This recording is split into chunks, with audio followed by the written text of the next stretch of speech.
It's been 80 years since the U.S. defeated Japan in World War II, ending a painful chapter in American history, because during that time, more than 120,000 Japanese Americans, forced from their homes and sent to internment camps, were finally freed, with the last camp closing in March of 1946.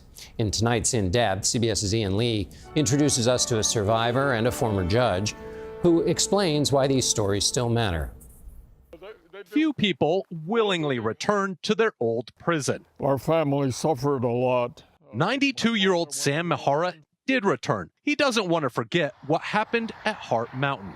My father went blind, but the worst was my grandfather. He died here. Mihara was 9 when Japan bombed Pearl Harbor.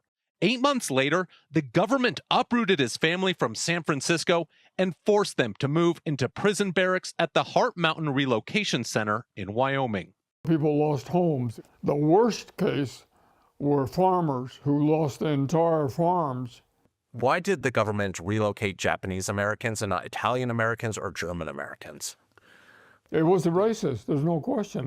120,000 people of Japanese descent, many American citizens, were forced into internment camps spread across the United States.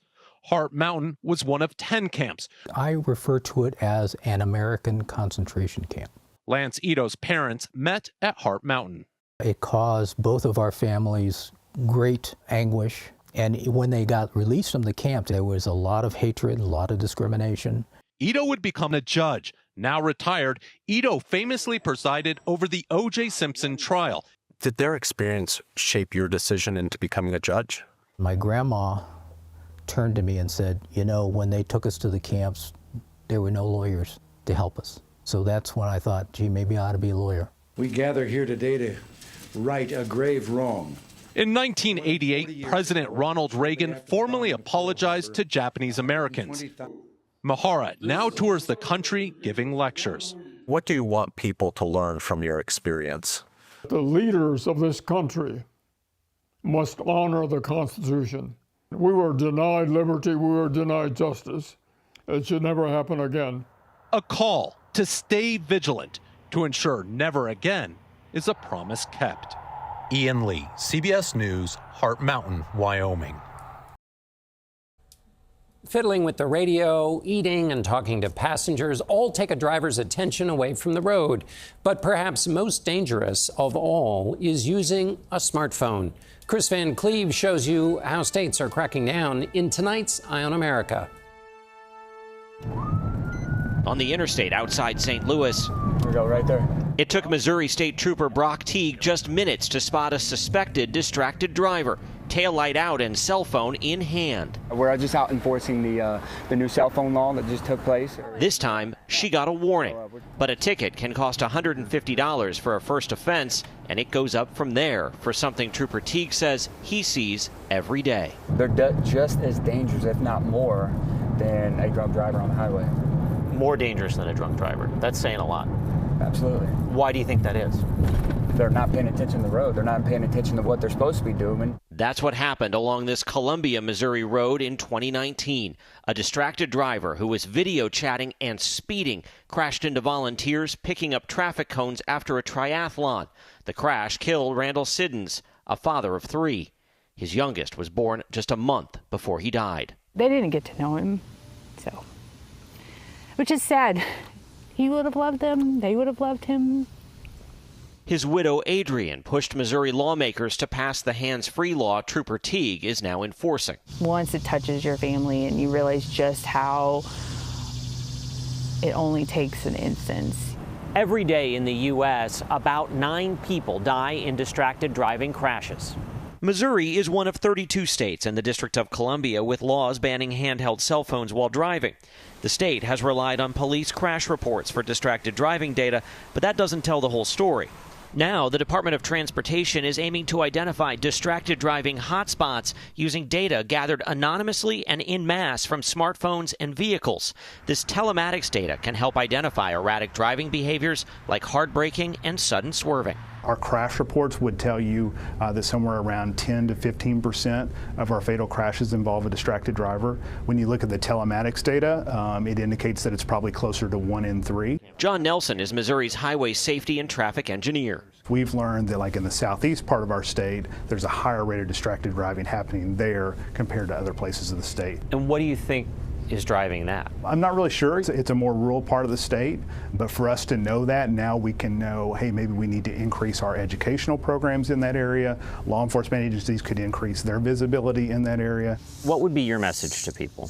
Well, is it worth it? Would your family's life be worth that? And I think 100% of people would say no. A simple message as part of a statewide safe driving push. Adrienne Siddons hopes spares another family from her heartache. For Eye on America, I'm Chris Van Cleve in St. Louis. Finally tonight, the story of a handyman's labor of love. Here's CBS's Steve Hartman on the road. After his retirement, and especially after his wife died, Danny Chauvin of Waveland, Mississippi, says he had way too much time on his hands. If you're alone with just your thoughts, does your mind wander places? Yeah. Oh, yeah.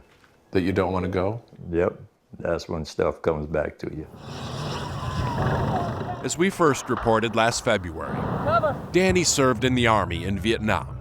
He's been treated for depression and PTSD. But to keep his sanity, he knew he also had to keep busy. And that's when Danny realized one of the things he missed most about his wife was all the little handyman jobs he used to do for her. So he posted a note on Facebook. If there's any honeydew jobs you can't handle, I'm willing to help. And it spread like wildfire. Thanks for coming to help me out. Every day. No problem. Sometimes 4 times a day. Danny would fix the hole in his heart by fixing just about everything else. He's working on fixing a closet door. And then he hung my porch swing. He put in a shower. And he did my screen door. And the best part? What does he charge for all this? $0. Nothing. Charged us nothing. He showed much kindness to people. We can fix that up. Most of the people Danny helps are women, most single or widowed. They call him the honeydew dude and say he's just about the only guy they know willing to help with these small jobs. And obviously, no one's gonna match his price point. In fact, when the work is done, only thing he takes is a picture, a reminder that he is not alone in his struggle.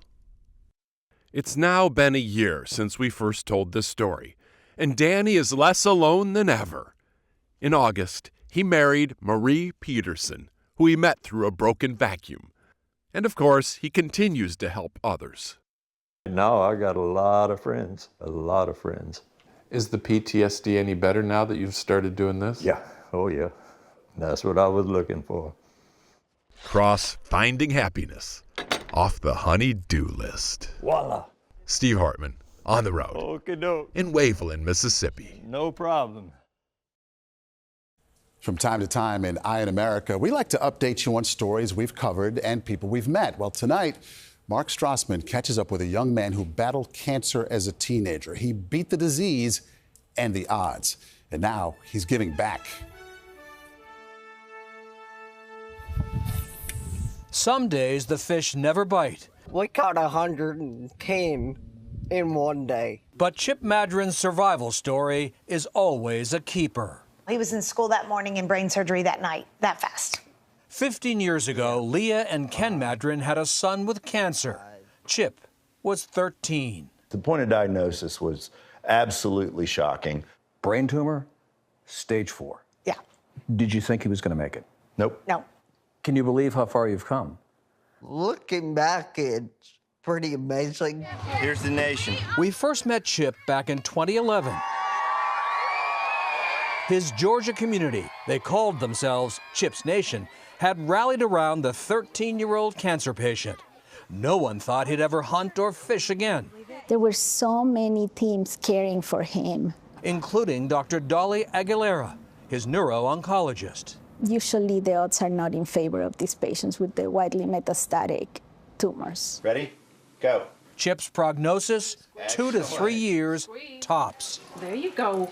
But with an aggressive treatment plan and time outdoors, he started to improve. We would take him and just stick him in a deer stand. He wasn't hunting, but he was just in a deer stand? Just so I could be in the woods. The more time he spent outdoors, the better he seemed to get? Yeah.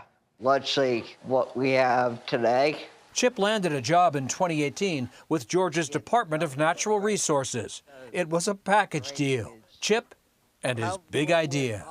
Georgia already had a program to get people with mobility issues into the woods. Chip wanted to take it one step further, get them hunting and fishing.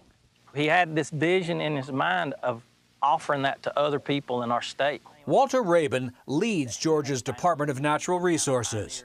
He challenged Chip, raise the money to fund the program. Y'all give Chip a hand.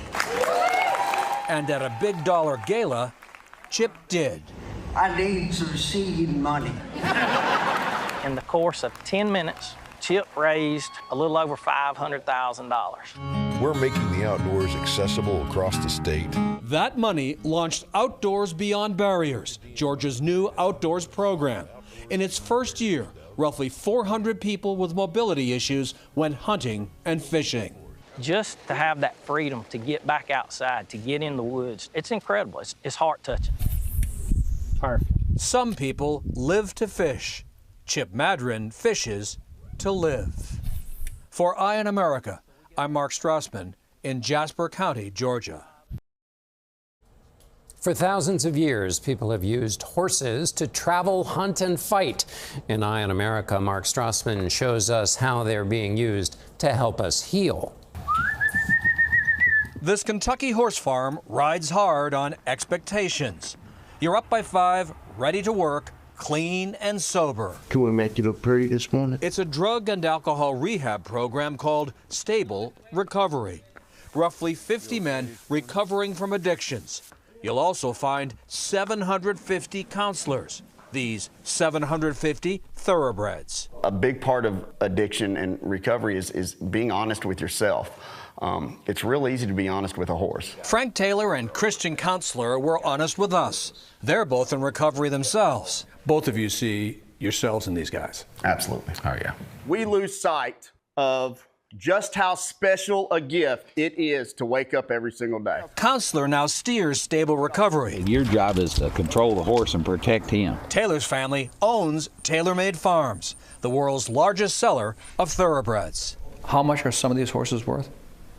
We got one on here that's worth $100 million. Aren't you taking a bit of a chance? It was significant risk, but you know what? You might save somebody's life. See how he's right here? You come on this side. Stable Recovery is a year-long 12-step program, free for participants, funded by private donors.